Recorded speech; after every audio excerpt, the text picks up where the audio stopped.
dare to take the other from me, I will take the girl from you. Over my dead body. Welcome back, true believers and all you spectacular Spidey fans, to another very exciting Marvel's Spider-Man 2 related video, and I am joined by a wonderful, amazing, spectacular guest, one of which who is a main member of the Spidey Squad community. Today I am joined by my main partner in crime, the Stealth Gamer, who, if you don't know, again, is a wonderful part of the Spidey Squad community, and recently has just started his own YouTube channel, which I highly recommend that you go and check out if you are someone like me, who is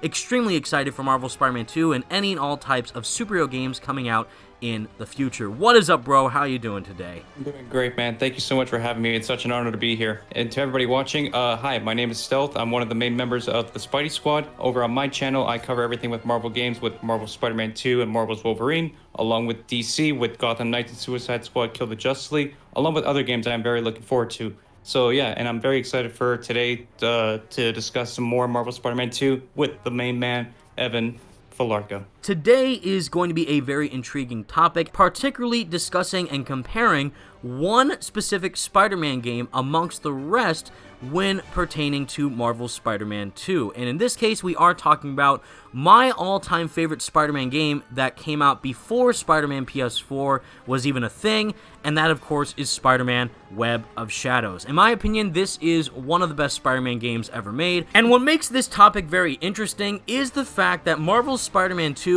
and Spider-Man Web of Shadows do dabble in similar frontiers, which do regard similar subject matter, of course, relating to potentially a black suit gameplay mechanic, which may or may not be featured in Marvel's Spider-Man 2, even though we are highly inclined to believe that it will be included in the game. Of course, Venom being one of, if not the main antagonist of the story, a darker tone for the narrative overall, and of course, a huge, awesome open world to explore within New York City. And seeing exactly where Marvel Spider-Man 2 can go in the future and how exactly Insomniac Games are going to approach developing the title, especially making it a complete next-gen experience only running on the PS5, is surely going to make for one hell of a good time. So, Stealth Gamer, out of everything that Web of Shadows did within the overall game as a whole, of course relating to either the story, combat, visual style, or just anything relating to the game overall,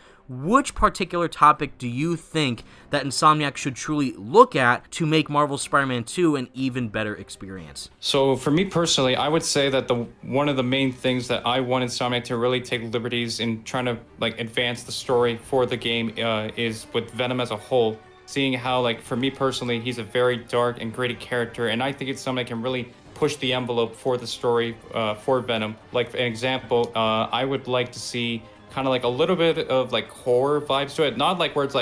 jump scare every 10 seconds, but more where you're not sure what to expect in that particular scene. Kind of have your heart pumping, nervous, anxious, all of that. And then maybe throw in a couple of jump scares here and there, but not as force, trying to force it in and really make it more like a horror game. With the black suit as a whole, for one of my favorite interpretations of the black suit is the Spectacular Spider-Man, where as this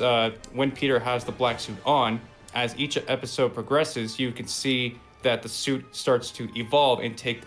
start to take over Peter even more. And which is why another one of the things I want to see in Marvel Spider-Man 2 is when Peter eventually gets that black suit, over time as the game's story goes, you start to see the symbiote take over his body, and you start to see the advanced suit changing, maybe the back logo, the front logo, maybe the eyes are starting to be more white, sharp, kind of how the classic black suit is, and also in Spectacular Spider-Man when you see the webbing starting to dissolve and it's just all black. I think Insomniac can really push the envelope for that dark and mature tone as far as they can go, because I think they can really hit it out of the park with that. Another thing I want to see is how high the stakes will be throughout the game's story. So an example would be with Peter, when he finds out that Harry is being controlled by the symbiote, how emotional will that impact him? Because seeing how in the first game he lost Aunt May, which was the only family that he had left, how much more damage can that really take a toll on him?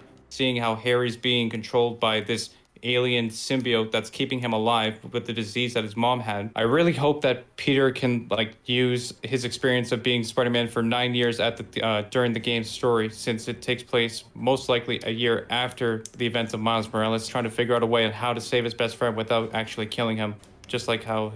he lost his Aunt May. The very interesting thing about Spider-Man Web of Shadows is that we never actually get to see Peter outside of the suit. It's Spider-Man 100% of the time, and while that might be seen as a strength to some people, because obviously in a Spider-Man game, you want to play as Spider-Man, I do think Web of Shadows may have benefited a bit more if we were to get those scenes between Peter and MJ, if Peter was, of course, outside of the Spider-Man suit, and also learn more about the history between that iteration of Venom / Eddie Brock and, of course, Peter Parker, which, of course, is where Marvel's Spider-Man 2 comes in because of how great Insomniac have handled the duality of both Peter and Miles getting screen time outside of being Spider-Man. There was a lot of wonderful moments, of course, in Spider-Man PS4, where you're simply just Peter Parker talking to either Mary Jane or Otto Octavius, and of course same thing with Miles Morales, you're talking to his best friend Finn, aka the Tinkerer, or even Genki or his mom,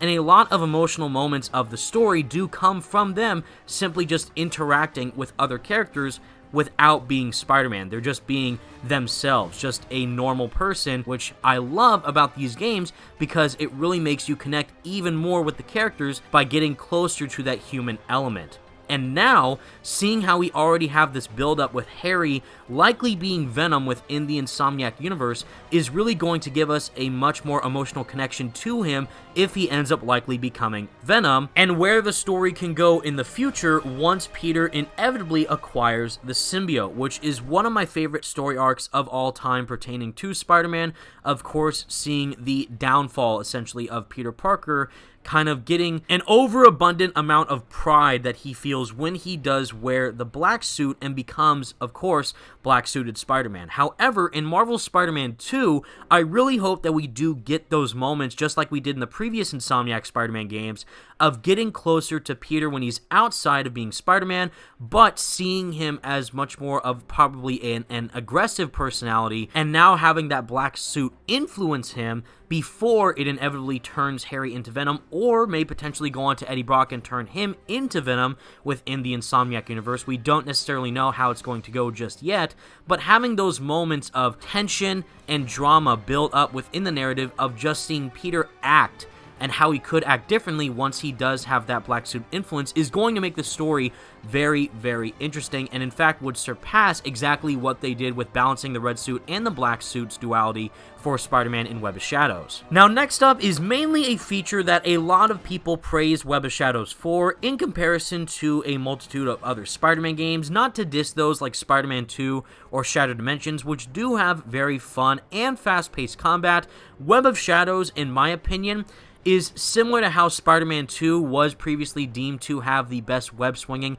in any Spider-Man game. Web of Shadows, in my honest opinion, does have the best combat featured in any Spidey game. We have the web strike, we have wall combat, we have air combat, we have extremely brutal ground combos, and being able to mix and match various abilities both within the red suit and the black suit whenever you feel like does give a lot of freedom to the player to truly, quote-unquote, of course, make you feel like Spider-Man. And one of the most influential mechanics that Web of Shadows ever manifested obviously relates to the web strike, where every single Spidey game that came after that pretty much included one way or another within its combat system. Of course, relating to Shattered Dimensions, Edge of Time, both the Amazing Spider-Man games, and currently now with Spider-Man PS4 and Spider-Man Miles Morales. So, obviously, even though that mechanic technically already exists within the Insomniac Spider-Man games, I personally would love to see it if Insomniac were to evolve it even further, with, of course, polishing and updating both Peter and Miles' combat mechanics and web-swinging styles to make it feel a bit more fast-paced in comparison to how, I would say, realistic it felt within both of the previous games. Now, seeing in the trailer, we see Miles has a bit more of an enhanced Venom power where it is blue instead of orange, and Peter now also has the addition of the Iron Spider tentacles / arms, and now seeing that we're going to get much more of a enhanced and updated combat system, it's going to be very intriguing to see exactly how Insomniac incorporates potential combat mechanics from a game as visceral as Web of Shadows into how grounded they're trying to make the combat feel within their own universe. Yeah, man, like you absolutely hit the nail right on the head. As I also agree with you that Web of Shadows combat is definitely the best out of all the Spider-Man games, because for me personally, while I absolutely love the combat in both Spider-Man PS4 and Miles Morales, I felt that the air combat could have used a little bit of tuning, because I felt, just a little bit slow, as I want more of that fast-paced, web striking from enemy to enemy. But also, I think a really cool game mechanic when you're wearing the black suit is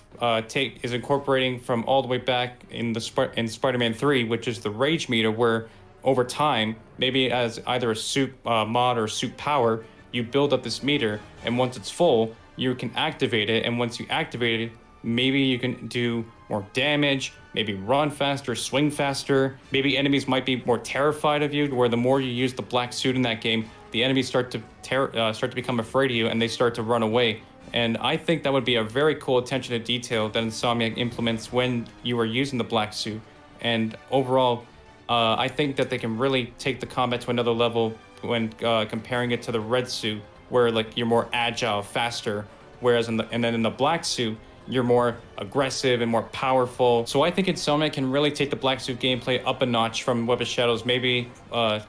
switching back and forth between the red suit and the black suit, where when you're wearing the red suit, you can be more agile and faster, but deal less damage. And then when you switch to the black suit, you become more aggressive and powerful, and then maybe the more you fight in the black suit, the enemies in the game start to become terrified of you, and they start to run away. And I think that would be an excellent way to implement the black suit within the gameplay of Marvel Spider-Man 2. And to build off of what Stealth just mentioned is the seamless transition between the red suit and the black suit whenever you want to within gameplay. That is easily one of the best mechanics that has ever been featured in any Spider-Man game, and it was a Spider-Man game that was made all the way back in 2008. So in my personal opinion, I think that this is a must-have feature for Marvel Spider-Man 2, and I definitely think that they will be able to do it, considering all the power that is implemented within the PlayStation 5 and the SSD and the quick loading times and seamlessly transitioning from one thing to another, especially if you have played Ratchet & Clank Rift Apart, which is a great game that showcases exactly what the PlayStation 5 is capable of, and seeing exactly how far Insomniac may come from making that game and learning and taking everything that they have for that game and putting it into Marvel's Spider-Man 2 is surely going to make for an even bigger and broader game. But mainly taking into consideration how big of a threat Venom is likely going to be within Marvel's Spider-Man 2, I truly think Insomniac needs to double down on how much of an impact the symbiote is going to have within the story, and having it be obviously applied onto our main character of Spider-Man. Either, of course, being Peter Parker, or maybe even Miles Morales being the one who ends up wearing the black suit. And having a mechanic where you're simply able to press a button and instantly switch between the red suit and the black suit is surely going to make for a much more immersive experience. So with all that said, everybody, that's the video that we have for you today, and please let us know all your thoughts in the comments section down below. Which main attribute from Spider-Man Web of Shadows do you fully want to see Insomniac incorporate within Marvel's Spider-Man 2? That could either relate to the combat, the story, the swinging, or anything else that you truly love from this amazing game. Let us know all your thoughts in the comments section down below, everybody. Thank you all so much for watching. Leave a like on the video and subscribe to the channel if you did enjoy, and for more Marvel Spider-Man 2 videos like this in the future. And a huge thank you to my wonderful, amazing guest, Stealth Gamer, for joining me in this awesome collaboration. Thank you so much for having me, man. It was an honor to be here. And with all that said, true believers, thank you all so much for watching. Stay spectacular, Spidey fans, and peace out.